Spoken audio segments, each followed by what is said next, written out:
right, welcome into another episode of Let's Talk About Stuff You got it right that time. with Sam and John, the resident podcast couple. It's been a little bit, it's been a minute since we got to sit down and record a podcast. I was too lazy to actually set up the audio equipment, so we're just going by the Mac microphone, so I do apologize if it looks like everything's good though, level-wise, so we should be fine. But yeah, we tried to use the fancy new microphone that I got John for Christmas and then the amp that I got him for his birthday. But alas, it did not work. So we had to put the episode on pause while I was grumpy and had to figure out how to return the stupid stuff. yeah, but a lot of time has elapsed since our last podcast. I think we've had Thanksgiving, Christmas, the New Year. We went to Jacksonville with Greg and Sierra to watch the Cats play in the Tax Slayer Bowl, which didn't end well, but it was still a good season. It was still a fun trip. And it was a good trip and a good season, so not too upset about going down there and seeing Kentucky lose. But so I guess to catch people up, for this episode, we're going to discuss New Year's resolutions. And also one of the biggest events, in my opinion, in January is the Royal Rumble. Yeah. So, WWE's Royal Rumble. I think we're very well-rounded on this podcast because we've talked about everything from the election to The Walking Dead to now the Royal Rumble, which is wrestling. We've talked DBF, I think, on our last podcast. Talked about festivals and festival food and all that good stuff. So I think it's we are both pretty well-rounded with our podcast topics, I think so too. So, I guess we've got our New Year's resolutions we can start out with. What was your New Year's resolution? I had two that I really wanted to focus on, and one I know made you laugh when I told you because it was to be more faithful. But I didn't mean more faithful to you necessarily because I think I'm pretty faithful to you. You think you're pretty But more faithful to God because I feel like there's a lot of times when I kind of lose faith and I try to take stuff on by myself. And usually when that happens, it doesn't get me anywhere. So something that I'm trying to be better at this year is just kind of turning things over to God, especially things that I can't deal with and that I can't fix because there's so much about the world that just makes my heart ache.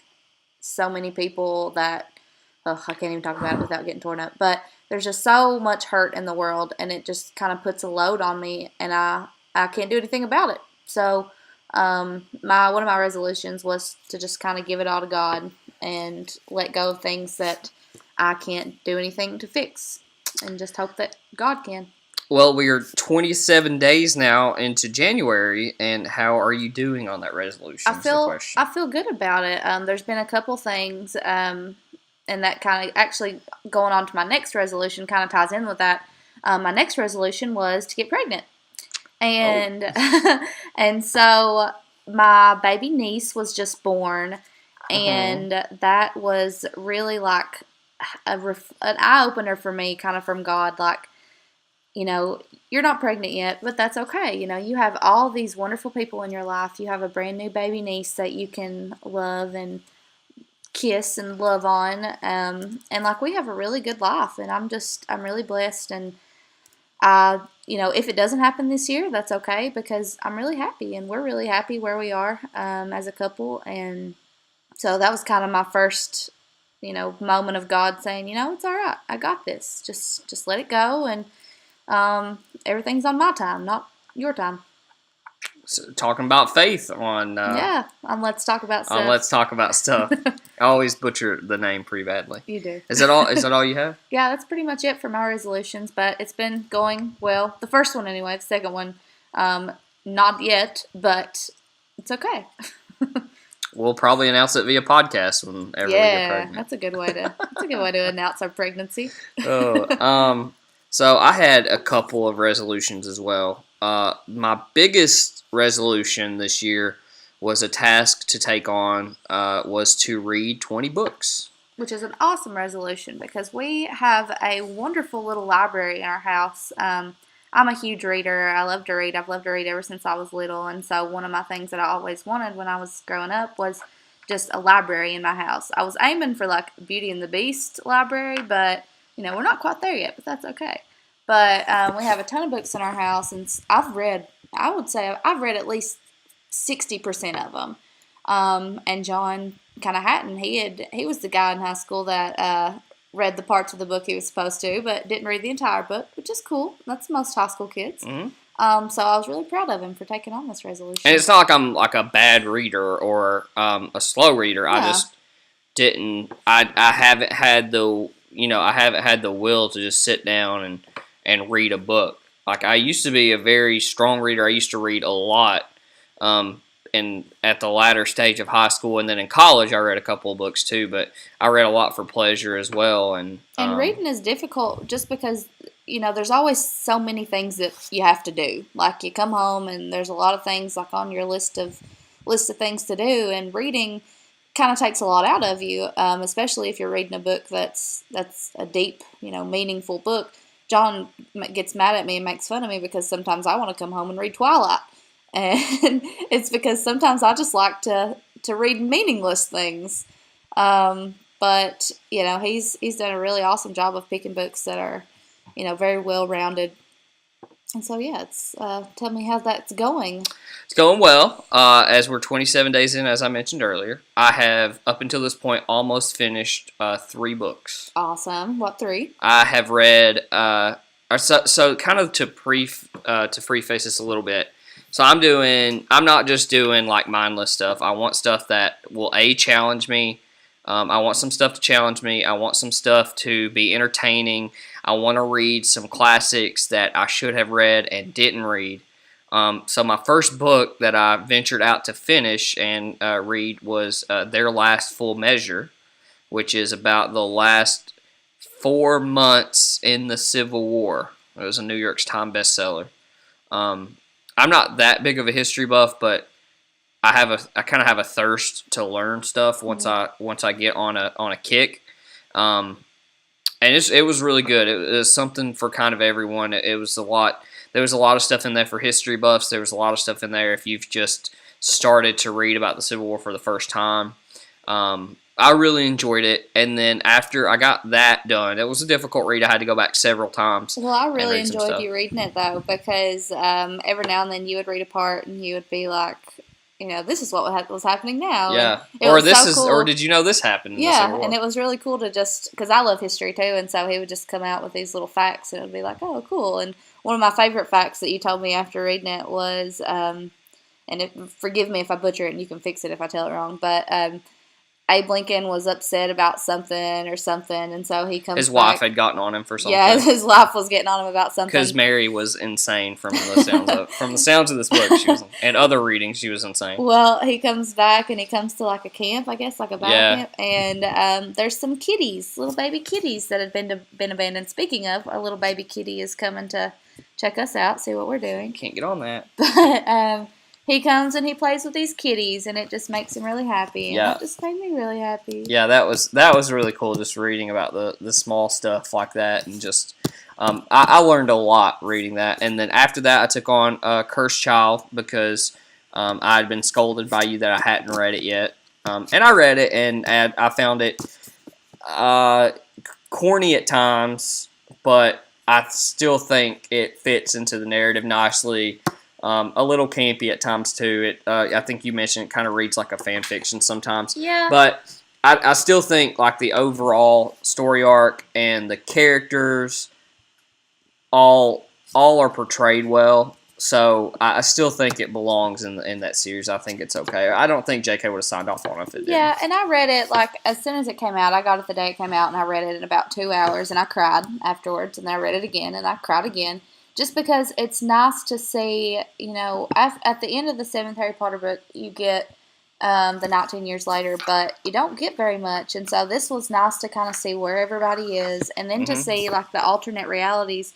A little bit of spoilers, so if you haven't read Cursed Child yet, mute it for the next couple minutes. But you get to see kind of the alternate reality of what would have happened if Voldemort had won, and it's told from the point of view of Harry and Malfoy's sons, and so it was really cool to see their perspective, like about their fathers, who, Harry was throughout the series is portrayed as like the golden boy, and then Malfoy, nice sketch.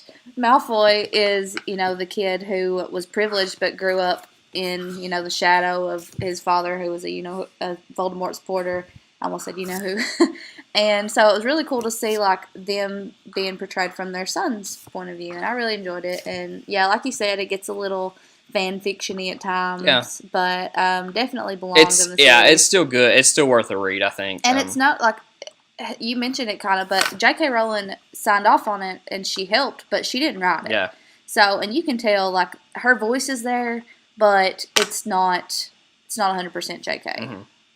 And then currently, I'm almost done with To Kill a Mockingbird. I'll be done with it probably by Tuesday. And it's awesome that you're reading To Kill a Mockingbird, because so much of it you've kind of mentioned to me is you've realized that it's so relevant to what's going on in our world, and To Kill a Mockingbird is up there with like my top probably favorite 4 books alongside if we're doing classics.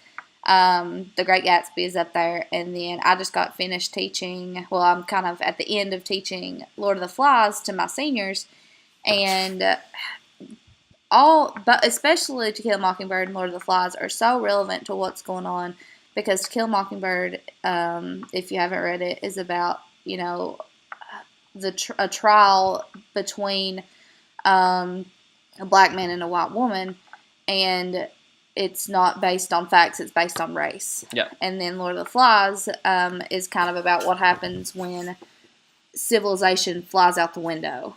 And so both of those, are 2 of my favorites, and they're very relevant to what's going on in the world. Sif is trying to dig at John's newest book that he just got.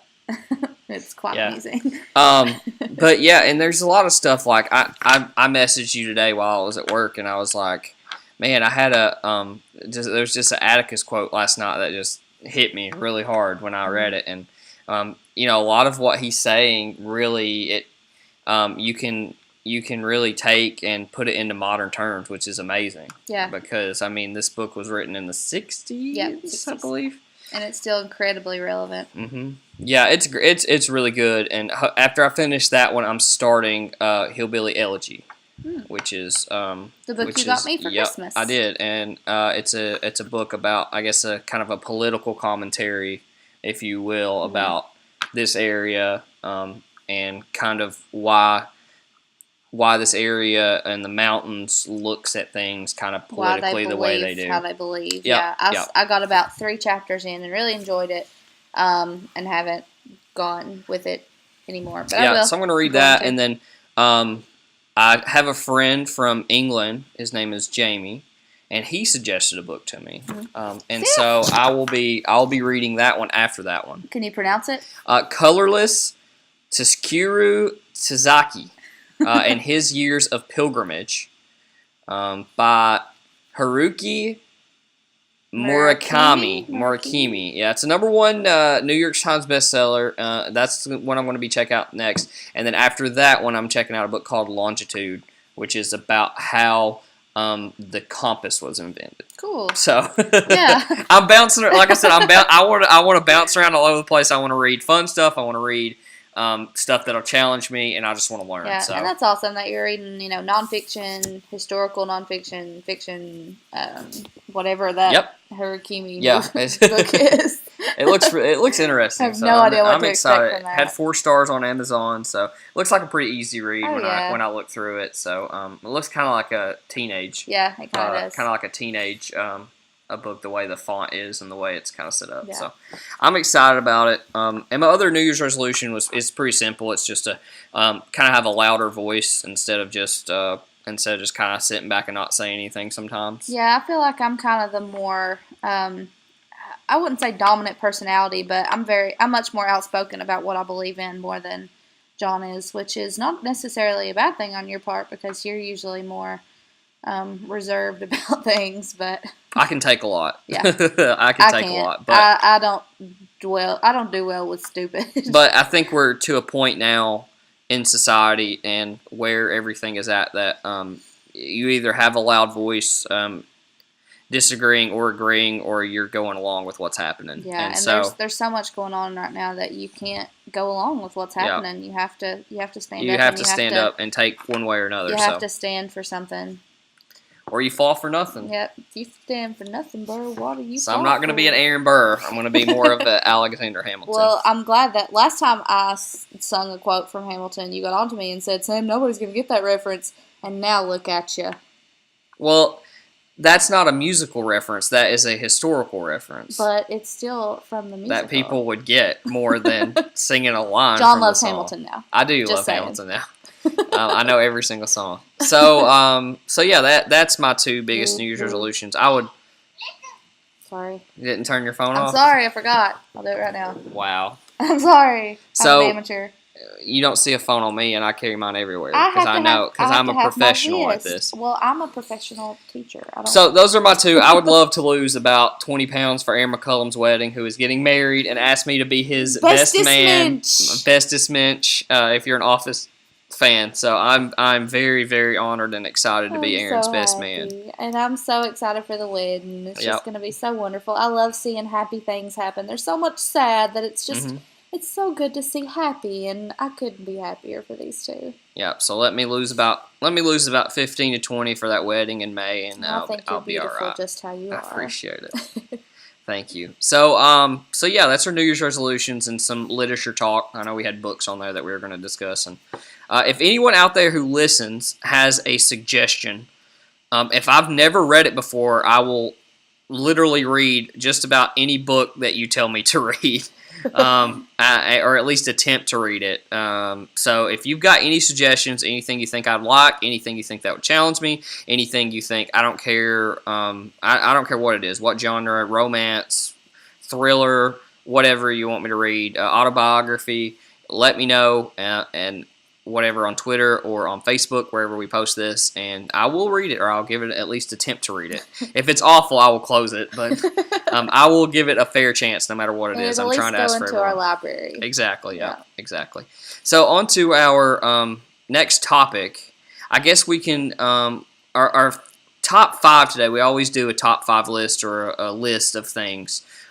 Today we're doing our top 5 favorite wrestlers. In honor of the Royal Rumble. In honor of the Royal Rumble. I told you we're everywhere. We're talking about literature, we're talking about To Kill a Mockingbird, and now we're talking about Wrestling. about wrestling. So we're all over the place, and I love it. But I guess we'll discuss the Royal Rumble, which I think is probably the it's right up there with WrestleMania as one of the greatest kind of matches and pay-per-views of all time. Yeah, I saw on my time hop right around this time last year. You made me watch the '92 Royal Rumble, which is probably the best in Rumble history of all time. Yes. Yeah, and Ric Flair won it. Yeah, he goes from 3 and wins the championship. Yep. One of the first ones that ever was with the title on the line. Yep, that was really fun. So are you looking forward to the Royal Rumble? Okay, so if you're not a wrestling fan, just a little bit of background. The Royal Rumble is pretty much where a couple at a time. It starts with 2 or like 1 at a time. Starts 1 and 2 are in the ring at the same time. Yeah, 1 and 2 start at the same time, and then every few minutes another wrestler's added until there's 30 wrestlers that have come sprinting out into the ring. So then to get eliminated, you're eliminated by going over the top rope. To get eliminated, so you have all to go over 30 the are top not rope. in the ring at the same time. No, because some of them could get eliminated before the next person comes out. But there's only there. 30 entrants. Yeah, only 30 people come out, and then to get eliminated, you go over the top rope. So it's kind of whoever is left, whoever is the last man standing gets a title match at WrestleMania. Yep, so that's kind of background, and I'm pumped. I love, this is like, I love WrestleMania, obviously. We're going to WrestleMania, I'm super pumped, but the Royal Rumble is just so fun because, like, you never know who's going to come out. Like, for the most part, have a general idea of who's coming out, but then there's always some surprises, and it's just so fun to watch them go, and the weird way that they get eliminated. Oh, I love it. So, with that being said, who do you think will win the Royal Rumble this year? Oh, God, I don't know. I had a list. All right, here's the thing. In a lot of different years, I can look at least 3 guys and say, okay, one of these 3 guys are winning the Rumble. I can't do that this year because there's so many guys that I could see winning. Can I tell you who I want to win the Royal Rumble? Well, we're gonna say that after you okay. pick someone to win the Royal Rumble. Okay, gotcha. So who do you think is gonna win the Royal Rumble? I think Goldberg's gonna win the Royal Rumble. I think Goldberg's gonna win. Yeah. It's not. Why wouldn't you say Because Goldberg? I mean, he just came back. He beat Brock Lesnar, and I feel like it's just kind of setting him up for another big match at WrestleMania. So, and they haven't announced him in any other match at WrestleMania, have they? Nope. So I think that's a safe bet to go with Goldberg. I think it's always a certain star that wins the Rumble. It's never anyone kind of random or nobody you wouldn't expect. It's always someone who has some name value. I'm going to pick Randy Orton. I think Randy Orton of the Wyatt family. I was about to ask, is he still hanging out with the Wyatts? I think he wins the Royal Rumble. And, we'll kind of see what happens from there. But I'm going to go ahead and slot in Orton.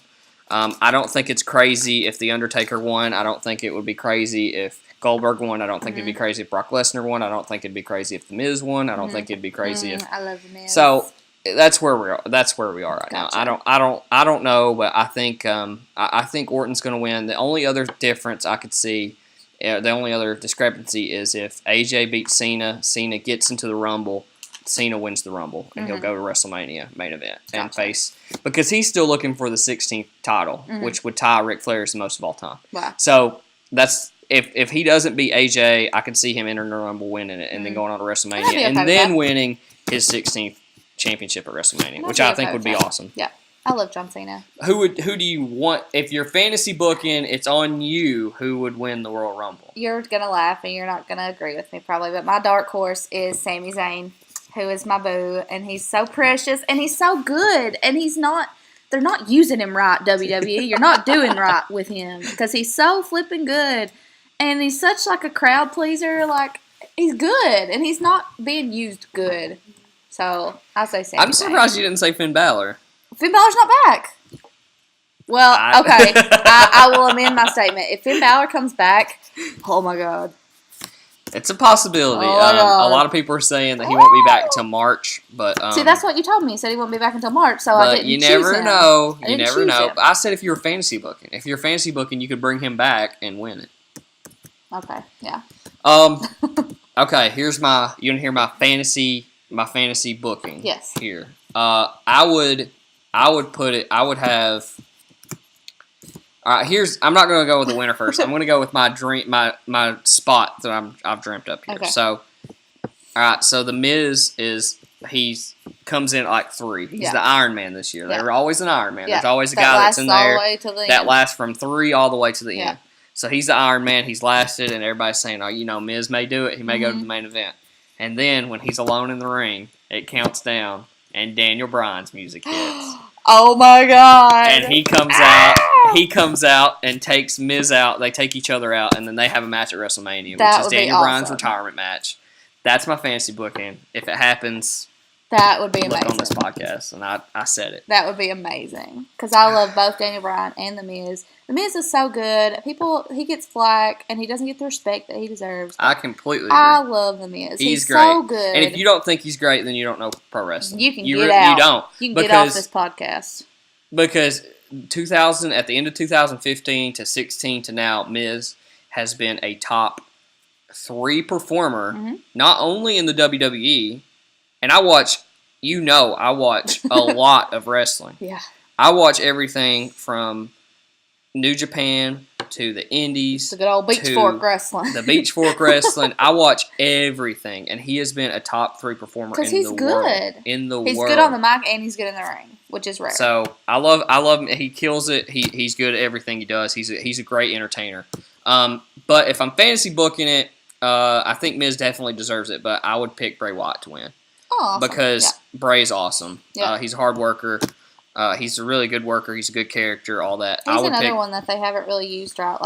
Well, he's had some injuries too. Yeah, I guess. But I look at all this and since John has been since I've been married to John and seen how much of a wrestling fan he is, I've made an effort to at least hold my own when we talk about wrestling, and that means that I've become more accustomed to what's actually good wrestling instead of what the WWE sometimes shows for their shows, books for their shows, and so there's a lot of wrestlers that I look at now, and I'm like, they're so good. Why aren't they on more? Why aren't they getting more shots? So, and I try to explain stuff to you and try to see it from the WWE's The perspective. booking point, the money making point. Yep. But I'm no longer just a fair weather fan. Now I'm in it. All right, almost to the 30-minute mark, so we'll get to our top 5. Yeah.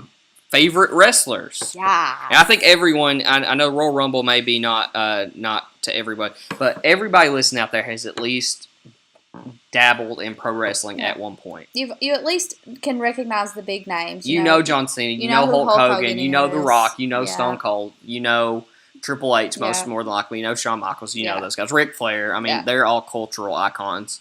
Not only wrestling Come icons. to a Union game now, and if you don't know the woo, then exactly. you're in the dark.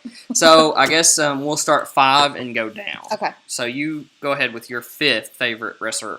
We're doing all time or current, whichever one you want to do. I'm going to do current because all time is way harder for me. Okay. So. I'm doing kind of a mix. That's fine. And so my number 5 is Jeff Hardy. Yeah. He's very good. I loved him when I was younger. He had a little rough patch there where he got a little intoxicated for most of the time. Yeah, he was pretty bad off. Pretty bad on drugs. But he and Matt now have done this really weird, ridiculous thing where they're fighting and they're making weird videos, and it's hilarious. And so I'm glad to see him doing better, and he's up there. He's very entertaining. And like I said, I can't do a top 5 of all time because it literally changes from day to day. So my 5th favorite is Bray Wyatt. Nice. Like I've already touched on him, so I think he's a great character. I think he's a good worker. We spent the night that we got engaged in Las Vegas watching his debut. Yeah, because I was not missing it because I was so excited. So he proposed to me kind of in the early afternoon so he could get it over with and watch Bray Wyatt. And that was awesome debut. So number 4. Okay, my number 4 is Bayley. Yeah. She's so good and she's so sweet and like she's one of the 4 horsewomen, of NXT. Of NXT, yeah. And so they've kind of rebuilt the women's division, which had been in a really bad position for the last couple of years. And so she and Charlotte, Becky Lynch, and Sasha Banks have kind of rebuilt the women's division, and she's kind of my favorite out of those 4. It's a good one. My 4th is a name that nobody listening to this is going to know. So I'm not gonna say it. I'm gonna say it's Marty Scurll from England. He's good. He is very good. If you haven't watched him, you should. His gimmick is that he's a villain, so he wears a huge fur coat, like the John Lennon classes, and an umbrella. He carries an umbrella around everywhere. So that's my 4th current. My 4th of all time would be CM Punk. Right there too, because when I wasn't watching wrestling, CM Punk, when I saw him, I knew him from Ring of Honor. And when I saw him on Raw, because I had gotten out of wrestling, when I saw him, I got back into the product again, which is why I'm still watching today. I don't know if I would have got back into it if it wasn't for him. Yeah, absolutely. My 3rd is, I'm kind of cheating a little bit, but it's DX. That's fine. Triple H and Shawn Michaels. When I was younger, they were my favorites. They were hilarious. I still laugh whenever I watch them being the McMahons and coming out and dancing around. Very entertaining. Triple H now, I don't love his character now. But I mean, I get it. I get his whole, the establishment or whatever they are, what do they call themselves? The Authority. The Authority, that's what it is. Yeah, so I miss old DX. Sad. My 3rd, again, I'll kind of do current and then I'll kind of do all time. But my 3rd favorite right now is definitely Matt Riddle. That's another name that nobody's going to know. But the sexy Matt Riddle. He's a former UFC fighter. He's currently on the Indies. He's my best friend. Not really. He follows me on Twitter, and we talk occasionally. So he's probably up there. And then of all time, for me, the Macho Man is there because of the way he carried himself, the way he dressed in these flamboyant colors. I blame Macho Man because I love the colors purple and pink, and because I dress in those colors. I think because I grew up a wrestling fan. Yeah, you're more flamboyant than most guys. Yeah, and I think it's because I grew up a wrestling fan because the Bret Harts of the world, the Macho Mans of the world, the Ric Flairs of the world, they were all wearing those bright and vibrant colors, and they were larger than life, and so that's why I think I like those colors a lot, because I grew up watching wrestling. And you look really cute in pink and purple, so I'm glad you do. Thank you. My number 2 is Finn Balor. Yeah. He is incredible, and Mhm. since he's been hurt, like I haven't watched Raw and SmackDown with you very often, just because like it's the same stuff over and over. But with Finn Balor, like you never know if you're gonna get the Demon or if you're gonna get Finn Yep. Balor, and he's so good and he's sexy with his accent. Yeah. Could you not? My number 2, I guess I'll do the 2 and 2 again, but I'll leave it with just one this time. Is Daniel Bryan. Yep. One of the most, I guess, underrated wrestlers for a long time, and then became accurately portrayed and as he should have been, and turned into a huge star. And his story was just great. His in-ring stuff was phenomenal. I mean, he had a very good job. So that's 2 of all time, kind of, and then current AJ Styles. I should have put AJ Styles in mine. AJ is a guy that I always thought was overrated. I always thought was not as good as people said he was. The last 3 years I've followed him, he has absolutely torn it up. I took back everything I said, and he's the best in the world right now. He is absolutely the best in the world. Yeah. He doesn't have a bad match. He could carry me to a 5-star match if we got in the ring together. And he's out to prove a point right now. So yeah. Before I get to my number 1, I want to mention I just started watching some of the New Japan stuff with you, and the Kenny Omega, and who was the other guy that he was in a match with? Okada? Okada, yeah. That was the most insane, heart-wrenching, like gut-wrenching more than heart match that I've ever seen in my life. Like, it was so intense and so scary, and it was just awesome. So, like, neither of them have a place. They're my honorable mentions right now because they're incredible. Yeah. And they're not, in WWE, so, they're not very well known, but, oh my God. But my number 1 overall, I bet you can guess. I don't know. Is it John Cena? No. Edge. Edge was awesome. Yeah. Edge is, in my opinion, the greatest of all time. Yeah, and he's very good. He got hurt and it ended his career early, but he was so entertaining. He was so good. His matches with John Cena and Randy Orton it was when I was in high school, and that's when I was kind of watching it the most, like before, like now. Like that's when I watched wrestling the most, and I loved him. I think he's the greatest. For my number 1, I have 3. Oh, that's cheating. Okay, because I'm doing like an all time. Okay. And I'm doing like I think the number 1 my number 1 favorite wrestler of all time is Stone Cold Steve Austin. Yeah, right. Because when I was a child, he was on top and flipping everyone off and drinking beers and all this, and I loved it. So he's my number 1 favorite of all time. Okay. But currently, it's a tie at the top with Shinsuke Nakamura and Kenny Omega. I think those 2 are right there with AJ Styles and John Cena, of course. I would be remiss not to mention John Cena. Yeah, I almost put John Cena in mind just because he's so good. But he's been around for so long. Like people kind of forget how good he is. But he's definitely reminding people lately. Yeah, he's a workhorse in the ring. But yeah, Nakamura, he's kind of getting some attention now with NXT. Yeah. He was big in Japan. Yeah, and he's very, very good. He's charismatic. He's different. He gives you kind of a David Bowie, Michael Jackson vibe. Yeah. And kind of wrestles that style in the ring too. He's hard hitting. And then Kenny Omega is a guy from Canada who wrestles in New Japan, and he's kind of the talk of the world right now. And I've been following him. I've been a fan of his now for the last 3 years, and now our he's starting to Roomba blow is up. nicknamed Kenny because his he's nickname is the Cleaner. Yeah, Kenny Omega's nickname is the Cleaner. So.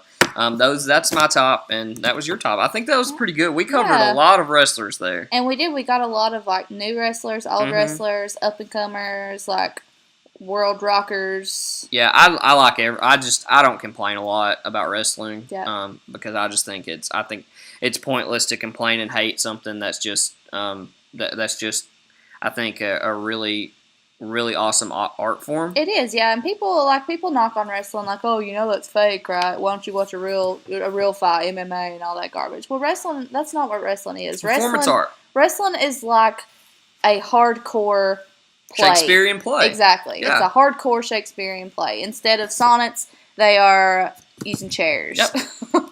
And it's awesome. Like, we're going to WrestleMania. You should watch the Omega, what's the guy's name?